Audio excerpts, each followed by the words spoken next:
إن الحمد لله نحمده ونستعينه ونستغفره ونعوذ بالله من شرور أنفسنا ومن سيئات أعمالنا من يهده الله فلا مضل له ومن يضلل فلا هادي له ونشهد أن لا إله إلا الله وحده لا شريك له ونشهد أن سيدنا وسندنا وحبيبنا مولانا محمدا عبده ورسوله الذي أرسله بالحق بشيرا ونذيرا وداعيا إلى الله بإذنه وسراجا منيرا فقد قال الله تعالى في كلامه المجيد والفرقانه الحميد إن الله وملائكته يصلون على النبي يا أيها الذين آمنوا صلوا عليه وسلموا تسليما সকলে দরুদ ইব্রাহিম পাঠ করে আল্লাহুম্মা সাল্লি আলা মুহাম্মাদ ওয়া আলা আলি মুহাম্মাদ কামা সাল্লাইতা আলা ইব্রাহিম ওয়া আলা আলি ইব্রাহিম ইন্নাকা হামিদুম মাজিদ আল্লাহুম্মা বারিক আলা মুহাম্মাদ ওয়া আলা আলি মুহাম্মাদ কামা বারাকতা আলা ইব্রাহিম ওয়া আলা আলি ইব্রাহিম ইন্নাকা হামিদুম মাজিদ। আলহামদুলিল্লাহ, মহান রব্বুল আলামিন দরবারে লক্ষ কোটি শুকরিয়া আদায় করছি যে মহান রব্বে কারীম আমাদেরকে পবিত্র রবিউল আউয়াল মাসের শেষ জুমআয় মসজিদে আসার বসার কথা শ্রবণ করার তৌফিক দান করেছেন। সেই মহান রব্বে কারীমের দরবারে আমরা লক্ষ কোটি শুকরিয়া আদায় করি। আমরা সকলে বলি কালিমাতুশ শুকর আলহামদুলিল্লাহ আলহামদুলিল্লাহ। লক্ষ কোটি দরুদ ও সালাম মানবতার মহান মুক্তির দিশারি সাইয়্যিদুল মুরসালিন খাতামুন নবিয়্যিন শাফিউল মুজলিমিন রাহমাতাল লিল আলামিন জনাবে মুহাম্মদুর রাসূলুল্লাহ সাল্লাল্লাহু আলাইহি ওয়াসাল্লাম। সকলে বলছি সাল্লাল্লাহু আলাইহি ওয়াসাল্লাম। সামনের কথা ফাঁকা রেখে পিছনে বসবেন না। সম্মানিত হাজিরিন, আমরা বিগত জুমআগুলোতে রাসূলুল্লাহ সাল্লাল্লাহু আলাইহি ওয়াসাল্লামের মিলাদ থেকে নবুয়াত প্রাপ্তি পর্যন্ত কিছু সংখ্যক কথা আলোচনা করেছিলাম। আল্লাহ তাআলা আমাদের আলোচনাকে কবুল করুক এবং যদি কোনো ভুল ত্রুটি হয়ে থাকে আল্লাহ তাআলা দয়া করে যেন মাফ করে দেন, বলি আমিন। আসলে আমার মতো এত নগণ্য এত ক্ষুদ্র মানুষের দ্বারা রাসূলুল্লাহ সাল্লাল্লাহু আলাইহি ওয়াসাল্লামের জীবনী আলোচনা করা খুবই কষ্টকর, খুবই কঠিন ব্যাপার। তার জীবন বৃত্তান্ত বলে শেষ করা কোনোদিন যাবে না। তার জীবন বৃত্তান্ত বলে কোনোদিন শেষ করা যাবে না। আল্লাহ তাআলা আমাদেরকে অন্তত তার সিরাত গ্রন্থগুলো পড়ার তৌফিক যেন আল্লাহ তাআলা আমাদেরকে দান করেন, বলি আমিন, এবং সেই অনুযায়ী বাস্তবে আমল করার তৌফিক দান করেন, বলি আমিন। সম্মানিত হাজির, আজকে আমরা যে বিষয় নিয়ে কথা বলবো সেটা হচ্ছে রাসূলুল্লাহ সাল্লাল্লাহু আলাইহি ওয়াসাল্লামের অসুস্থতা এবং তার ওফাত। কি বিষয়? অসুস্থতা এবং ওফাত। রাসূলুল্লাহ সাল্লাল্লাহু আলাইহি ওয়াসাল্লামের সর্বোচ্চ বন্ধুর দিকে ধাবমান, অর্থাৎ ইন্তেকাল। আমরা বিগত জুমায় যতটুকু আলোচনা করেছি, আল্লাহ তাআলা আমাদের আলোচনাকে কবুল করুক, আজকের আলোচনাও কবুল করুক। যদি কোনো ভুল ত্রুটি হয়ে যায় আল্লাহ তাআলা মাফ করে দিন, আবারও বলি আমিন। সম্মানিত হাজিরিন, আল্লাহ তাআলা রাসূলুল্লাহ সাল্লাল্লাহু আলাইহি ওয়াসাল্লামকে সারা পৃথিবীর জন্য রহমত হিসেবে নাজিল করেছেন, প্রেরণ করেছেন। আল্লাহ রাব্বুল আলামিন আমাদের জন্য বিশ্বনবী মুহাম্মদুর রাসূলুল্লাহ সাল্লাল্লাহু আলাইহি ওয়াসাল্লামকে রোল মডেল হিসেবে আমাদের নিকট প্রেরণ করেছেন এবং কিভাবে আমাদের জীবনটাকে সাজাবো, টপ টু বটম, একদম নিচ থেকে উপর পর্যন্ত, পায়ের তলা থেকে মাথার চুলের আগা পর্যন্ত কিভাবে নিজেদেরকে পরিচালনা করব, এজন্য আমাদেরকে গাইডলাইন হিসেবে আল্লাহ রাসূল সাল্লাল্লাহু আলাইহি ওয়াসাল্লামের উপর দীর্ঘ 23 বছর ধরে নাযিল করেছেন আল কোরআনুল কারীম। এই কোরআনের কথা প্রচার করতে গিয়ে, আল্লাহ তাআলার দ্বীন প্রচার করতে গিয়ে রাসূলুল্লাহ সাল্লাল্লাহু আলাইহি ওয়াসাল্লাম নানা রকম অত্যাচার, নানা রকম নিপীড়ন সহ্য করেছেন। আমরা তো মুখে যতটুকু শুনি এতটুকু আমাদের কিছুই মনে হয় না, আমাদের কিছুই মনে হয় না যে অত্যাচার সয়েছে কি, নিপীড়ন সয়েছে কি, মার খেয়েছে তা কি হয়েছে নাকি। কিন্তু আসলে যে কত অত্যাচার করেছে কাফের মুশরিকরা মুসলমানদেরকে, তৎকালীন মুসলমানদেরকে যে কত অত্যাচার করেছে তা বলে শেষ মানে ভাষায় প্রকাশ করার মতো না, এত অত্যাচার করেছে তারা। সম্মানিত হাজিরিন, যখন আল্লাহ তাআলা তার দ্বীনকে পরিপূর্ণতা দান করলেন, রাসূলুল্লাহ সাল্লাল্লাহু আলাইহি ওয়াসাল্লামকে সর্বশ্রেষ্ঠ একটা উপহার দিলেন, সেটা হচ্ছে মক্কা বিজয়। কি? মক্কা বিজয়। কোন রকম রক্তপাত ছাড়াই মক্কার কাফের মুশরিকরা সকলেই আত্মসমর্পণ করে ফেলল। বলেন সুবহানাল্লাহ।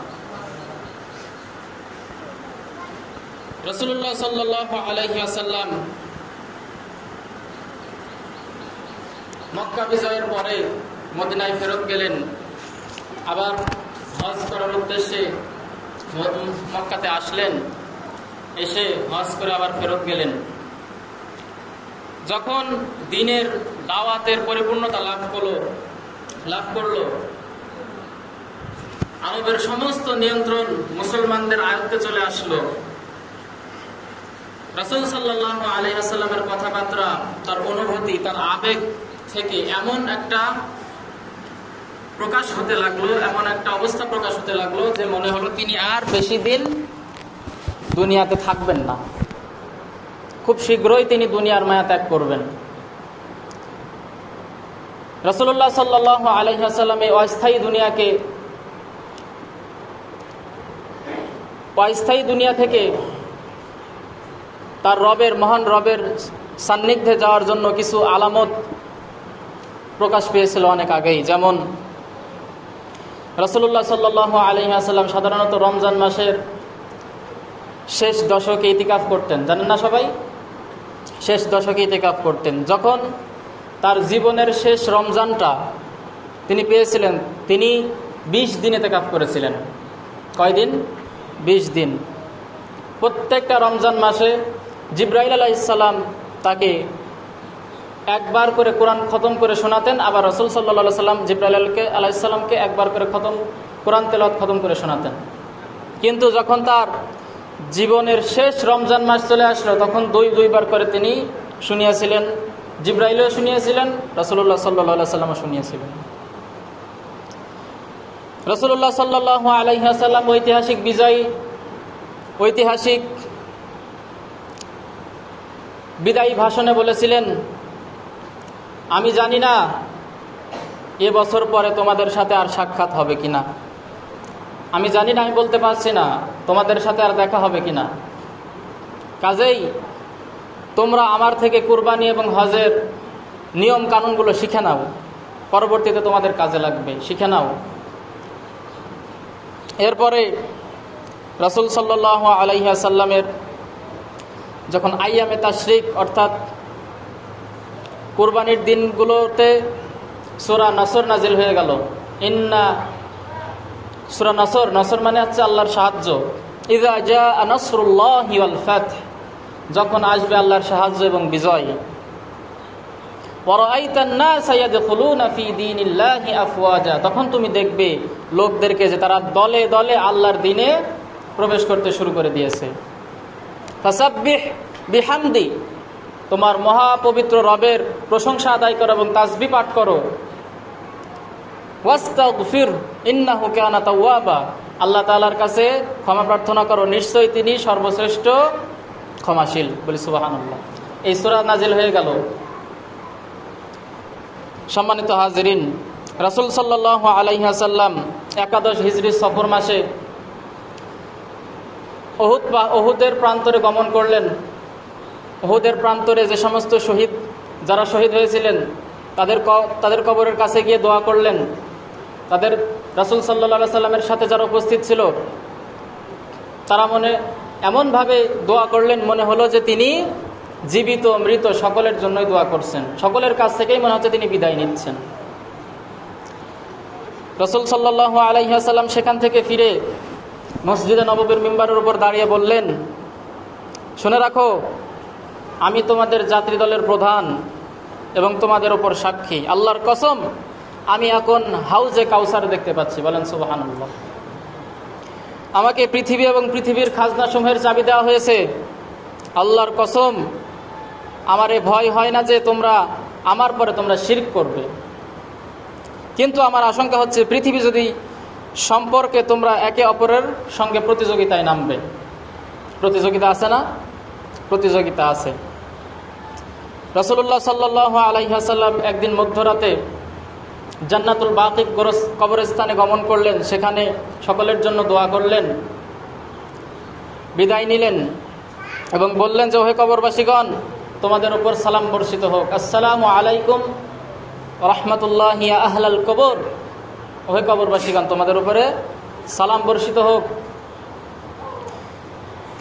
দুনিয়ার যে সমস্ত মানুষ যে অবস্থায় আছে তার চাইতে তোমাদের অবস্থানই ধন্য। ভবিষ্যৎ প্রজন্ম অতীত প্রজন্মের তুলনায় অধিক খারাপ। ভবিষ্যৎ প্রজন্ম অতীত প্রজন্মের তুলনায় অতি কি খারাপ। এরপর কবরবাসীদেরকে তিনি শুভ সংবাদ প্রদান করলেন, তোমাদের সঙ্গে মিলিত হওয়ার সময় আমাদেরও হয়ে গেছে। 11 হিজরির 29 সফর রাসূল সাল্লাল্লাহু আলাইহি ওয়াসাল্লাম একটি জানাজার উদ্দেশ্যে জান্নাতুল বাকি কবরস্থানে গমন করলেন। সেখান থেকে ফেরার পথে তার মাথায় প্রচণ্ড ব্যথা অনুভব হলো। এটাই ছিল রাসূল সাল্লাল্লাহু আলাইহি ওয়াসাল্লামের ওফাতের লক্ষণ। তিনি অসুস্থ হয়ে গেলেন। রাসূল সাল্লাল্লাহু আলাইহি ওয়াসাল্লামের অসুস্থতা এতই বৃদ্ধি পেতে লাগলো, তার শরীরে এতই উত্তাপ হতে লাগলো, তার মাথায় যে পট্টি বাঁধা ছিল এই পট্টির বাইরেও গরম বেরিয়ে আসতে লাগলো, এত প্রচণ্ড গরম হতে লাগলো। রাসূল সাল্লাল্লাহু আলাইহি ওয়াসাল্লাম এই অসুস্থ শরীর নিয়েও 11 দিন পর্যন্ত সালাতে ইমামতি করলেন, এই অসুস্থ শরীর নিয়েও। এই অসুস্থ অবস্থায় তিনি 13 কিংবা 14 দিন অতিবাহিত করেন। রাসূল সাল্লাল্লাহু আলাইহি ওয়াসাল্লামের জীবনের শেষ সপ্তাহ কেমন ছিল? রাসূলুল্লাহ সাল্লাল্লাহু আলাইহি ওয়াসাল্লামের শারীরিক অবস্থা ক্রমে অবনতির দিকে যেতে লাগলো। অবনতি মানে বোঝেন তো, খারাপ হতে লাগলো, উন্নতি হলো না, অবনতি হতে লাগলো। এ সময় তিনি তার স্ত্রীদেরকে বললেন যে, আগামীকাল আমি কোথায় থাকবো? আইনা আনা গদা, আইনা আনা গদা, আমি আগামীকাল কোথায় থাকবো আমি আগামীকাল? তার স্ত্রীগণ বললেন যে, আপনি যেখানে খুশি সেখানেই থাকতে পারেন। রাসূলুল্লাহ সাল্লাল্লাহু আলাইহি ওয়াসাল্লাম তখন জানিয়ে দিলেন যে, আমি আয়েশা রাদিয়াল্লাহু তাআলা আনহার ঘরে যেতে চাই। তখন তাকে স্থান পরিবর্তন করে নিয়ে আয়েশা রাদিয়াল্লাহু তাআলা আনহার ঘরে নিয়ে যাওয়া হলো। তিনি 2 জন সাহাবীর কাঁধে ভর দিয়ে আবুল ফজল বিন আব্বাস রাদিয়াল্লাহু আনহু এবং আলী বিন আবু তালেব রাদিয়াল্লাহু তাআলা আনহুর কাঁধে ভর করে আয়েশা রাদিয়াল্লাহু তাআলা আনহুর কক্ষে স্থান পরিবর্তন করলেন। রাসূলুল্লাহ সাল্লাল্লাহু আলাইহি ওয়াসাল্লামকে যখন তারা স্থান পরিবর্তন করাচ্ছিল তখন তার মাথায় পট্টি বাঁধা ছিল এবং তার পাগুলো হেঁচড়াচ্ছিল। হেঁচড়ানো বুঝেন তো, টেনে নিয়ে যাওয়া মানে পায়ের কোনো জোর নেই, এইভাবে হেঁচড়াচ্ছিল। তো শেষ সপ্তাহ রাসূল সাল্লাল্লাহু আলাইহি ওয়াসাল্লাম আম্মাজান আয়েশা রাদিয়াল্লাহু তাআলা আনহার ঘরেই অতিবাহিত করেন। আম্মাজান আয়েশা রাদিয়াল্লাহু তাআলা আনহা থেকে সূরা ফালাক সূরা নাস পড়ে তার শরীরে হাত বুলিয়ে দিচ্ছিলেন এবং রাসূল সাল্লাল্লাহু আলাইহি সাল্লামের শেখানো যত দোয়া ছিল সেই সমস্ত দোয়া পড়ে ফু দিচ্ছিলেন। ওফাত প্রাপ্তির 5 দিন পূর্বে রাসূল সাল্লাল্লাহু আলাইহি ওয়াসাল্লাম বুধবার দিবসে, কোন বার? বুধবার। সবাই একটা জিনিস মনে রাখবেন, রাসূল সাল্লাল্লাহু আলাইহি ওয়াসাল্লাম ইন্তেকাল করেন সোমবারে। কি বারে? সোমবারে। রবিউল আউয়াল মাসের 12 তারিখ অথবা 2 তারিখ, এই নিয়ে অনেকে মতভেদ করেছে, ঠিক আছে? তো রাসূল সাল্লাল্লাহু আলাইহি ওয়াসাল্লামের রোগ যন্ত্রণা আরও বেশি হতে লাগলো। তিনি সংজ্ঞাহীন হয়ে পড়লেন, অজ্ঞান হয়ে যেতে লাগলেন। রাসূল সাল্লাল্লাহু আলাইহি ওয়াসাল্লাম এই অবস্থায় তিনি যখন ছিলেন তখন বললেন যে আমাকে বিভিন্ন কূপের 7 মশক পানি নিয়ে আমার গায়ে ঢালো,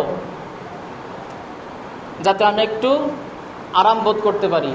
তার কথা অনুযায়ী সকলেই কাজ শুরু করে দিলেন। সকলে বিভিন্ন কূপের পানি থেকে 7 মশক পানি নিয়ে এসে তার উপর ঢালতে লাগলেন।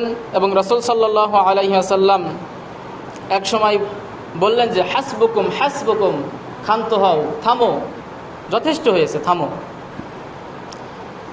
রাসূল সাল্লাল্লাহু আলাইহি ওয়াসাল্লামের এরপরে একটু তিনি আরাম বোধ করতে লাগলেন এবং মসজিদে নববীতে গমন করলেন। রাসূল সাল্লাল্লাহু আলাইহি ওয়াসাল্লামের যেই মসজিদ আর আম্মা জান আয়েশা রাদিয়াল্লাহু তাআলা আনহার ঘর একই সাথে ছিল। রাসূল সাল্লাল্লাহু আলাইহি ওয়াসাল্লাম তখন গেলেন, যে মিম্বারের উপরে বসলেন, দাঁড়িয়ে ভাষণ দিলেন, লানাতুল্লাহি ইয়াহুদি ওয়ান নাসারা, ইহুদি এবং নাসারাদের উপর আল্লাহর লানত, আল্লাহর গজব। তারা তাদের নবীদের কবরগুলোকে মসজিদ বানিয়ে নিয়েছে। তারা তাদের নবীদের কবরগুলোকে কি বানিয়েছে? মসজিদ বানিয়ে নিয়েছে। অন্য একটি হাদিসে আসছে, ইহুদি এবং নাসারাদের উপর আল্লাহর লানত, যারা তাদের নবীদের কবরগুলোকে মসজিদ বানিয়েছে। এবং তিনি আরও বললেন, আমার মৃত্যুর পরে তোমরা আমার কবরকে খবরদার মূর্তি বানাবা না, খবরদার আমার কবরকে পূজা করবা না। রাসূল সাল্লাল্লাহু আলাইহি ওয়াসাল্লাম অর্ডার দিলেন যে তার মৃত্যুর পরে তার কবরকে ঘিরে যেন কোনো পূজা করা না হয়, কোনো ইবাদত করা যেন না হয়। কিন্তু আমাদের দেশে পীর সাহেব মারা গেলে দেখো কত উঁচু উঁচু মাজার। সেই দিন দেখলাম পীর সাহেবের এক নাকি কুমির ছিল, সেই কুমিরেরও মাজার আছে। আর কুমিরের মাজারের কাছে যে মানুষ এটা ওটা চাচ্ছে। তাই মনে মনে ভাবলাম যে মানুষ না হয়ে পীর সাহেবের কুমির হলেও তো মানুষ যে একটু শ্রদ্ধা করত নাকি? হ্যাঁ, মানুষ যে যদি না হয়ে পীর সাহেবের কুমির হলেও মানুষ যে একটু শ্রদ্ধা করত, কিছু একটু চাইতো, তাহলে মানুষ কত নিচে নেমে গিয়েছে এখনো। সম্মানিত হাজিরিন, আল্লাহ তাআলা আমাদের হেদায়েত দান করুন, বলে আমিন। এরপরে তিনি বললেন যে যদি আমার প্রতি কারো যদি প্রতিশোধ নেওয়া বাকি থাকে তাহলে সে যেন আমার উপরে প্রতিশোধ নেয়।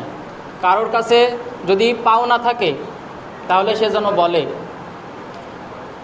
এক ব্যক্তি বললেন যে রাসূল সাল্লাল্লাহু আলাইহি সাল্লাম, আমি আপনার কাছে 3 দিরহাম পাবো। কত দিরহাম? 3টা। রাসূল সাল্লাল্লাহু আলাইহি ওয়াসাল্লাম ফজল বিন আব্বাস রাদিয়াল্লাহু আনহুকে বললেন যে তাকে তা পরিশোধ করে দাও। এরপরে তিনি নিচে নামলেন, নেমে জোহরের সালাত আদায় করলেন।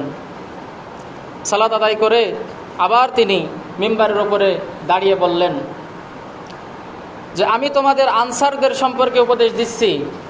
এই আনসার আমার কলিজা, আমার অন্তর ছিল এই আনসাররা। আমি যখন মক্কা থেকে হিজরত করে মদিনায় গিয়েছিলাম, এই আনসাররা আমাকে সর্বাবস্থায় আমাকে সাহায্য সহযোগিতা করেছে।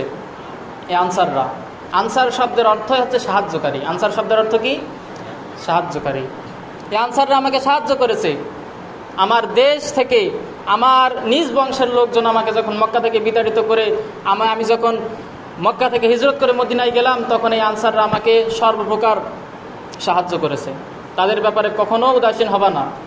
এমন একটা সময় আসবে মানুষ বৃদ্ধি পাবে কিন্তু আনসার কমে আসবে। আনসার কমতে কমতে এমন অবস্থা হয়ে যাবে যে ভাতের পাশে 1 চিমটে লবণের মতো। সম্মানিত হাজিরিন, রাসূল সাল্লাল্লাহু আলাইহি ওয়াসাল্লাম বললেন যে এক ব্যক্তিকে অধিকার প্রদান করা হয়েছে, দুনিয়ার যত চাকচিক্যময় আবাসস্থল আছে, দুনিয়ার যত আরাম আয়েশে আছে, সে চাইলে তা গ্রহণ করতে পারে অথবা তার রবের সান্নিধ্য গ্রহণ করতে পারে। রাসূল সাল্লাল্লাহু আলাইহি ওয়াসাল্লাম বলেন ওই ব্যক্তিটি আল্লাহ তাআলার সান্নিধ্যই গ্রহণ করেছেন। বলেন সুবহানাল্লাহ।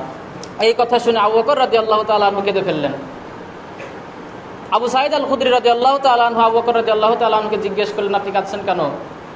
আবু বকর রাদিয়াল্লাহু তাআলা আনহু বললেন যে তোমরা হয়তো বোঝোনি কিন্তু আমি বুঝেছি। ওই ব্যক্তিটি হলেন রাসূলুল্লাহ সাল্লাল্লাহু আলাইহি ওয়াসাল্লাম। আল্লাহ তাআলা তাকে অফার করেছিলেন এই দুনিয়ার আরাম আয়েশ, এই দুনিয়ার ভোগবিলাস তিনি গ্রহণ করবেন অথবা তাকে জান্নাতে দেওয়া হবে। দুইটা অফার করেছিলেন, একটা এই আর একটা হচ্ছে তার রবের সাথে সাক্ষাৎ। রাসূল সাল্লাল্লাহু আলাইহি সাল্লাম তার রবের সাথে সাক্ষাৎকেই বেছে নিলেন। এরপর রাসূল সাল্লাল্লাহু আলাইহি সাল্লাম যখন তার ওফাতের 4 দিন পূর্বে অবস্থান করলেন, বৃহস্পতিবার, রাসূল সাল্লাল্লাহু আলাইহি সাল্লামের যন্ত্রণা আরও বাড়তে লাগলো, বৃদ্ধি পেতে লাগলো। এমত অবস্থায় তিনি ওই দিন ফজর, জোহর, আসর, মাগরিব পর্যন্ত সালাতের ইমামতি করলেন। মাগরিবের পরে তিনি আর সোজা হয়ে দাঁড়াতে পারেন না। রাসূল সাল্লাল্লাহু আলাইহি সাল্লাম এশার ওয়াক্ত যখন হয়ে গেল, তখন রাসূল সাল্লাল্লাহু আলাইহি সাল্লাম উঠে দাঁড়ালেন, বেহুশ হয়ে গেলেন। তার উপরে পানি ঢালা হলো।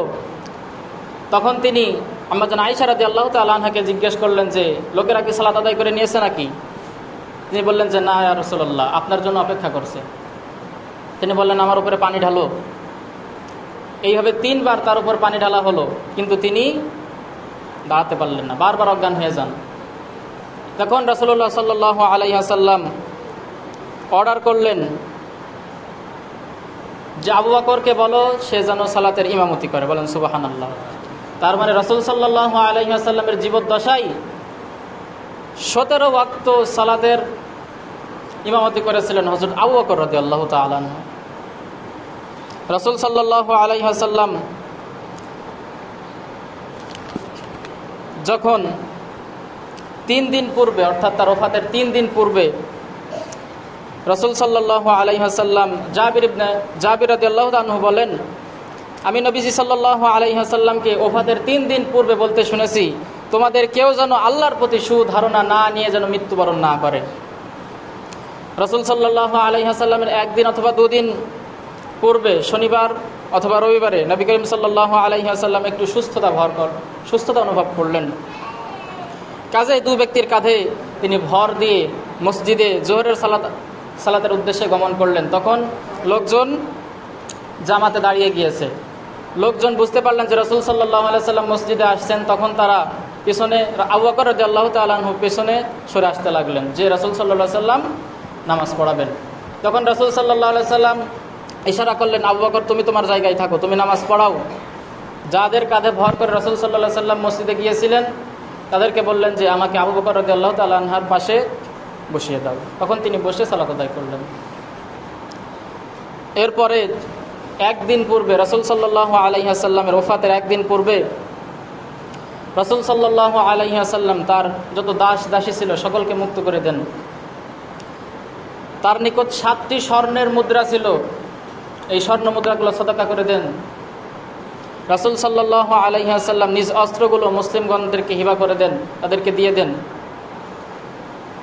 রাসূল সাল্লাল্লাহু আলাইহি ওয়াসাল্লাম একটি লৌহ বর্ম ছিল, যা একটা ইহুদির কাছে বন্ধক রেখে 75 কেজি 75 কেজি জব তিনি নিয়েছিলেন। রাসূল সাল্লাল্লাহু আলাইহি ওয়াসাল্লামের শেষ দিন, আনাস রাদিয়াল্লাহু আনহু বর্ণনা করেন, সোমবার দিবস ফজরের ওয়াক্তে রাসূল সাল্লাল্লাহু আলাইহি ওয়াসাল্লাম আবু বকরের রাদিয়াল্লাহু তাআলা আনহু ইমামতি করছিলেন। সাহাবায়ে কেরাম সালাতের অবস্থায় ছিলেন, জামাতে দাঁড়িয়ে গেছে। রাসূল সাল্লাল্লাহু আলাইহি ওয়াসাল্লাম আম্মা জান আয়েশা রাদিয়াল্লাহু তাআলা আনহাকে বললেন যে, পর্দাটা একটু সরিয়ে দাও, আমি দেখব। পর্দা সরিয়ে দেওয়া হলো। রাসূল সাল্লাল্লাহু আলাইহি ওয়াসাল্লাম দেখে একটু মৃদু হাসলেন। সাহাবীগণ সালাতরত অবস্থায় টের পেয়ে গেলেন যে রাসূল সাল্লাল্লাহু আলাইহি ওয়াসাল্লাম হয়তো জামাতে আসার জন্য উদ্বেগ হয়ে আছেন। তখন আবু বকর রাদিয়াল্লাহু তাআলা আনহু সহ প্রত্যেকজন সাহাবী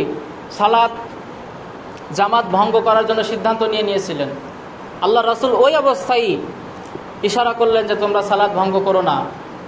আম্মা জান আয়েশা রাদিয়াল্লাহু তাআলা আনহাকে বলল, পর্দা নামিয়ে দাও। পর্দা নামিয়ে দেওয়া হলো। রাসূলুল্লাহ সাল্লাল্লাহু আলাইহি ওয়াসাল্লামের শারীরিক অবস্থা ক্রমেই অবনতির দিকে ধাবিত হতে লাগলো। এরপর রাসূল সাল্লাল্লাহু আলাইহি ওয়াসাল্লাম আর কোনো ওয়াক্তে জামাতে শরীক হতে পারেনি। সকাল গড়িয়ে যখন চাশতের ওয়াক্ত হয়ে গেল, রাসূল সাল্লাল্লাহু আলাইহি ওয়াসাল্লাম তার অবস্থা আরও অবনতি হতে লাগলো। রাসূল সাল্লাল্লাহু আলাইহি ওয়াসাল্লাম তার কন্যা ফাতিমা রাদিয়াল্লাহু তাআলা আনহাকে কাছে ডাকলেন, কানে কানে কি যেন বললেন। ফাতিমা প্রথমে কাঁদতে লাগলেন, পরে আবার ডাকলেন, কানে কানে কি যেন বললেন, আবার তিনি হাসতে লাগলেন। পরে তাকে রাসূল সাল্লাল্লাহু আলাইহি সাল্লামের ইন্তেকালের পরে জিজ্ঞাসা করা হয়েছিল, কেন তুমি হাসছিলে প্রথমবার, পরে দ্বিতীয়বারে কেন, প্রথমবারে কেন কাঁদছিলে, দ্বিতীয়বারে কেন হাসছিলে? ফাতিমা রাদিয়াল্লাহু তাআলা আনহা বললেন, প্রথমবার আমার আব্বাজান আমাকে বলেছিলেন যে এই অসুস্থতাই আমার ইন্তেকাল হয়ে যাবে। দ্বিতীয়বার রাসূল সাল্লাল্লাহু আলাইহি সাল্লাম আমার আব্বাজান যখন বলেছিলেন যে চিন্তা করো না, আমার পরিবারের ভিতরে আমার পরে তোমার সাথে আমার প্রথম সাক্ষাৎ হবে, মানে আমার পরে আমার পরিবারের ভিতরে তুমি মৃত্যুবরণ করবে। এই কথা শুনে আমি খুশি হয়ে গেলাম, এই জন্য আমি হাসছিলাম। রাসূল সাল্লাল্লাহু আলাইহি ওয়াসাল্লাম তার প্রিয় নাতি হাসান এবং হুসাইন রাদিয়াল্লাহু তাআলা আনহুমকে ডেকে নিয়ে চুম্বন করলেন এবং তাদেরকে ওয়াজ নসিহত করলেন। আম্মা জান আয়েশা রাদিয়াল্লাহু তাআলা আনহাকে তিনি বললেন যে, হে আয়েশা, খাইবারে আমাকে খাবারের ভিতরে বিষ খাওয়ানো হয়েছিল, যেই বিষের উপক্রম এখন আমার শিরা উপশিরাগুলোকে তছনছ করে দিচ্ছে, কর্তৃত করে দিচ্ছে। রাসূল সাল্লাল্লাহু আলাইহি সাল্লামের চেহারা মুবারকের উপর চাদর ফেলে দেওয়া হলো। যখন তিনি একটু স্বস্তি বোধ করতে লাগলেন তখন চাদর সরিয়ে দেওয়া হলো। তখন রাসূল সাল্লাল্লাহু আলাইহি সাল্লাম এর আশেপাশে যারা উপস্থিত ছিলেন তাদেরকে বলতে লাগলেন, আবার নসিহত করলেন যে আল্লাহ তাআলার লানত সেই সমস্ত ব্যক্তিদের ওপর, আল্লাহ তাআলার লানত ইহুদি এবং নাসারাদের ওপর যারা তাদের নবীদের কবরকে মসজিদ বানিয়েছে এবং সিজদা করছে। রাসূল সাল্লাল্লাহু আলাইহি সাল্লামের জীবনের শেষ কথা ছিল আসসালাত আসসালাত ওয়া মা মালাকাত আইমানুকুম, হে উম্মতেরা নামাজ ছেড়ে দিও না, নামাজ যে অবস্থায় থাকো নামাজ পড়িও, নামাজ কখনো ছেড়ে দিও না। ওয়া মা মালাকাত আইমানুকুম, তোমাদের দাস দাসীদের সাথে খারাপ আচরণ করো না। এই কথা বলতে লাগলেন তিনি জীবনের শেষ মুহূর্তে। রাসূল সাল্লাল্লাহু আলাইহি ওয়াসাল্লাম তার মৃত্যু যন্ত্রণা শুরু হয়ে গেল। আয়েশা রাদিয়াল্লাহু তাআলা আনহার ভাই আব্দুর রহমান বিন আবু বকর রাদিয়াল্লাহু আনহু তার কক্ষে প্রবেশ করলেন। তখন তার হাতে ছিল মিসওয়াক। কি ছিল? মিসওয়াক ছিল। এই মিসওয়াক করতে দেখে রাসূল সাল্লাল্লাহু আলাইহি সাল্লাম ইশারায় বললেন যে মিসওয়াকটা দাও, আমি একটু মিসওয়াক করব। একটা মিসওয়াক দেওয়া হলো। রাসূল সাল্লাল্লাহু আলাইহি সাল্লাম আয়েশা রাদিয়াল্লাহু তাআলা আনহাকে বললেন, একটু চিবিয়ে চিবিয়ে নরম করে দাও। তখন আয়েশা রাদিয়াল্লাহু তাআলা আনহা তার মুখে চিবিয়ে চিবিয়ে নরম করে রাসূল সাল্লাল্লাহু আলাইহি সাল্লামকে দিলেন। দিয়ে রাসূল সাল্লাল্লাহু আলাইহি ওয়াসাল্লাম তখন মিসওয়াক করতে লাগলেন। মিসওয়াক করা যখন শেষ, তার পাশেই ছিল পানির পাত্র। পানির পাত্র দিয়ে তিনি তার মুখ পরিষ্কার করলেন। পরিষ্কার করে রাসূল সাল্লাল্লাহু আলাইহি ওয়াসাল্লাম আল্লাহ তাআলার উপরে ভরসা করতে লাগলেন। আল্লাহ তাআলার হাত এভাবে উঠালেন, উঠিয়ে তিনি বলতে লাগলেন, লা ইলাহা ইল্লাল্লাহ, লা ইলাহা ইল্লাল্লাহ ওয়া মা মালাকাত, লা ইলাহা ইল্লাল্লাহ, ইন্না লিল মাউতি সাকারাতুন, নিশ্চয় মৃত্যুর যন্ত্রণা সবচাইতে কষ্টদায়ক। আল্লাহ ছাড়া কোনো মাবুদ নেই, আমি সাক্ষ্য দিচ্ছি, নিশ্চয় মৃত্যু যন্ত্রণা সবচাইতে কষ্টজনক। তিনি একটা কথাও বলেছিলেন যে আমার আজরাইল যখন আমার জান বের করতে লাগলো, আমার মনে হচ্ছে আমার বুকের উপরে উহুদ পাহাড় চাপিয়ে দেওয়া হলো। আল্লাহু আকবার। রাসূলুল্লাহ সাল্লাল্লাহু আলাইহি ওয়াসাল্লাম আবার ওই কথাই বলতে লাগলেন, ওমা মালাকাত আইমানুকুম। এরপরে আল্লাহ তাআলার হাত উঁচু করে বলতে লাগলেন, হে আল্লাহ, নবীগণ, সিদ্দিকগণ, শহীদগণ এবং উত্তম সৎ ব্যক্তিদেরকে যাদের তুমি পুরস্কৃত করেছো, আমাকে তাদের দলভুক্ত করো, আমাকে ক্ষমা করে দাও। আমার প্রতি তুমি রহম করো, আমাকে রফিকে আলাই পৌঁছে দাও, আমাকে রফিকে আলাই পৌঁছে দাও। রাসূল সাল্লাল্লাহু আলাইহি ওয়াসাল্লাম এই কথা বলে হাত দুটোকে নামিয়ে ফেললেন। শেষ। রাসূল সাল্লাল্লাহু